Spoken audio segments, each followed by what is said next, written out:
जय गुरु जी के चरणों में गुरु जी की बेटी को कोटि कोटि प्रणाम। ओम नमः शिवाय। शिव जी सदा सहाय। ओम नमः शिवाय। गुरु जी सदा सहाय। जय गुरु जी, जय गुरु जी। संगत जी बहुत ही अच्छा सत्संग सुनाने जा रही हूँ और सत्संग पूरा सुनिएगा। गुरु जी के अपार ब्लेसिंग्स मिलते हैं। कहते हैं गुरु जी कि जो सत्संग सुनता है, जो सुनाने वाला है, उन दोनों को बहुत ज़्यादा ब्लेसिंग्स देते हैं। आज जो सुन रहा है उसका भी बहुत भला होता है, जो सुना रहा है उसका भी बहुत भला होता है। तो एक सत्संग है जो आपके वहमों से दूर करेगा और बहुत ही प्यारा सत्संग है। तो पूरा लास्ट तक सुनिए, एंड तक सुनिए और लाइक सब्सक्राइब शेयर ज़रूर कीजिए। चलिए गुरु जी का गुरु मंत्र पढ़ते हुए और आप सभी पढ़िए।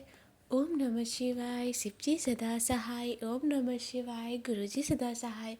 जय गुरु जी। शुक्राना गुरु जी। संगत जी, सबसे पहले बात मैं कहूँगी कि गुरु जी से जुड़े हुए मेरे कुछ महीने हो चुके हैं और उस महीने में कुछ महीनों में मैं बहुत ज़्यादा पॉजिटिविटी मेरे अंदर आया है और मैं बहुत ज़्यादा डरा करती थी।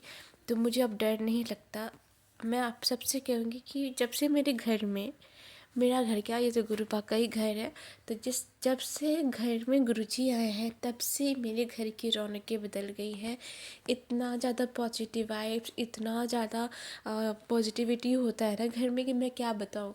बहुत अच्छा लगता है और डर भी नहीं लगता और मेरा घर हमेशा क्लीन रहता है और कोई टेंशन ही नहीं रहता। मैं बस हर एक छोटा प्रॉब्लम, चाहे कितना भी छोटा क्यों ना हो, मैं गुरु पापा छोड़ देती हूँ।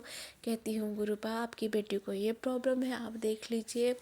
मैं सब कुछ आपके ऊपर रखती हूँ, आपको जैसे चलाना है आप वैसे चलाइए गुरु जी।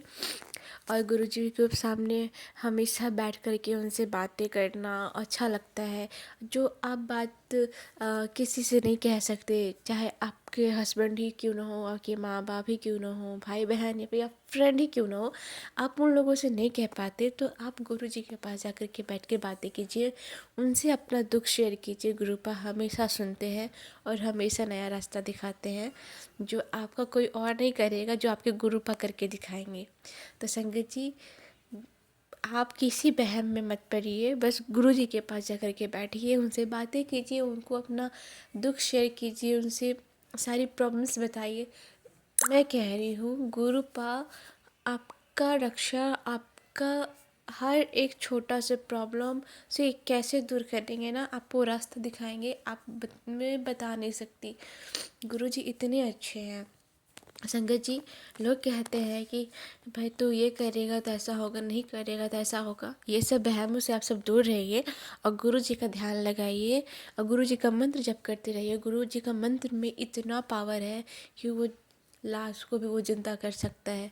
संगत जी, तो गुरु जी का मंत्र जप करते रहिए। और मैं आपको बार बार कहती हूँ, जब भी आप सुबह में, शाम को या खाना बना रही हो तो सुबह शाम गुरुबानी ज़रूर चलाइए और गुरु जी का मंत्र जरूर चलाइए। ओम नमः शिवाय। शिव जी सदा सहाय। ओम नमः शिवाय। गुरु जी सदा सहाय 108 बार मंत्र है, आप यूट्यूब पे देख सकती हैं। मैं बता रही हूँ, आपका खाना जो आप बना रही है ना, वो लंगर प्रसाद बन जाएगा। और आपके घर में जो भी इंसान बीमार है, चाहे कुछ भी प्रॉब्लम है ना, आप वो कीजिए। खाना बनाते समय सुबह शाम ज़रूर बजाइए, भजन चलाइए, गुरु जी का गुरुबानी चलाइए, गुरु मंत्र चलाइए। आपका खाना लंगर प्रसाद बन जाएगा और वो आप खाइए संगत जी। और देखिए कैसे आपका बीमारी, आपका अंदर का जितना भी प्रॉब्लम्स है ना, सारे दूर होंगे। और गुरु जी को जब भी आप लोटे में जल चढ़ाती हैं तो अच्छे से उसको, बर्तन को धो लीजिए, लोटे को नमक से और नींबू से, और सुबह शाम जल प्रसाद डाल गुरु पा को चढ़ाइए। जिस तरीके से गुरु जी का चंदन ब्लेस्ड होता है, रात भर आप दिन को पूजा करती है ना, गुरु जी का जो चंदन लगाती है वो चंदन भी ब्लेस्ड हो चुका होता है। तो जितना चंदन में पावर है उतना ही आपके जल प्रसाद में पावर है शंकर जी। तो गुरु जी का जो पास आप जो जल प्रसाद जो चढ़ाती हैं, उस जल प्रसाद को आप डेली रोज़ाना पीजिए और लोटे को अच्छे से साफ़ कीजिए और गुरु जी का मंत्र जप करके पी लीजिए विश्वास के साथ। फिर देखिए किससे आपका अंदर के कितने भी सारे जो भी प्रॉब्लम्स हैं ना, सारे दूर होंगे।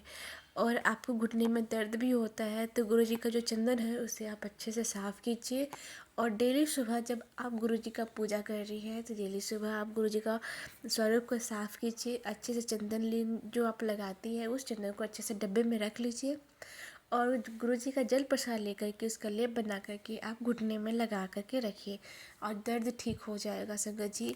और उस चंदन में बहुत ज़्यादा ब्लेस्ड हो चुका होता है तो गुरु जी का मंत्र जप करके पढ़ा करके और तब लगाइए। तो संगत जी मैं एक और बात कहूँगी, जैसे गुरु जी भी कहते थे कि सेवा करना बहुत अच्छा होता है, सेवा कीजिए दूसरों का। और जैसे हम सब बड़े मंदिर जाते हैं तो हम लोग ऐसे कहते हैं ना कि सबसे पहले गुरु जी से मुझे मिलना है, मुझे ये करना है। लेकिन हाँ, वहाँ पे जो भी सेवादार है उन लोगों को भी देखिए और उन लोगों को कोऑपरेट कीजिए। सेवादार जिस तरीके से हम सब संगत का ख्याल रखते हैं उस तरीके से हम सभी संगत जो बड़ी मंदिर जाते हैं हम सब संगत को भी सेवादार का हर बात का पालन करना है, बातों को मानना है, जैसे कहते हैं वैसे करना है संगत जी। और वहाँ के जो रूल्स हैं उस रूल्स को फॉलो करना है। और एक और बात मैं कहूँगी, मैं कुछ दिन पहले एक वीडियो देख रही थी, एक बूढ़ी औरत थी, बहुत ज़्यादा बूढ़ी औरत थी और वो रास्ते पे भीख मांग रही थी, जो कि मुझे बस बहुत ही बुरा लगा। मैं सोची कि जो उनके बच्चे हैं ये कैसे कर सकते हैं कि अब माँ बाप को छोड़ देते हैं और रास्ते पे भीख मांगने के लिए और कुछ बेचने उचने के लिए। अगर अगर भाई बच्चे को जन्म दिए हैं तो बच्चे माँ बाप को देखना चाहिए, लेकिन माँ बाप को कोई देखता नहीं है तो ये बहुत गलत है। अगर आप माँ बाप को नहीं देखेंगे तो भगवान आपको कभी नहीं देखेंगे, क्योंकि धरती पर सबसे पहला रूप माँ बाप का है जो भगवान के रूप में रहते हैं। और हम सभी बच्चों को कहते हैं जो भी सत्संग सुन रहे हैं कि मैं कहूँगी कि आप अपने पहले माँ बाप का पूजा कीजिए, फिर आप भगवान का पूजा कीजिए। अगर अपने माँ बाप को खुश देख रहे हैं तो सोच लीजिए भगवान जी आपके साथ है संगत जी। तो पहले माँ बाप का पूजा कीजिए, उसके बाद भगवान का पूजा कीजिए, तो देखिएगा आपके ऊपर इतना ज़्यादा ब्लेसिंग्स होगा, आप दुनिया के कोई भी जंग जीत सकते हैं संगत जी। तो संगत जी जहाँ पर भी आपको सेवा करने का मौका मिले प्लीज़ सेवा कीजिए। और मैं अपना सत्संग यहीं तक रखती हूँ, आगे और सत्संग लेकर के आऊँगी। आप अपना सत्संग शेयर करना चाहते हैं तो मैं डिस्क्रिप्शन में अपना व्हाट्सएप नंबर डाल दी हूँ, आप उस नंबर पर सत्संग शेयर कर सकते हैं। और गुरु जी का मंत्र जप करके मैं यहीं पर अपना सत्संग रखूँगी। ओम नमः शिवाय, शिव जी सदा सहाय। ओम नमः शिवाय, गुरु जी सदा सहाय। जय गुरु जी, शुक्राना गुरु जी। संगत जी अगर आप चैनल पर नए हैं तो लाइक शेयर सब्सक्राइब जरूर कर दीजिएगा। जय गुरु जी, शुक्राना गुरु जी। अगर मुझसे कुछ गलती हो गई बोलने में तो मुझे माफ़ करना गुरुपा और संगत जी, मुझे माफ़ कीजिएगा। जय गुरु जी।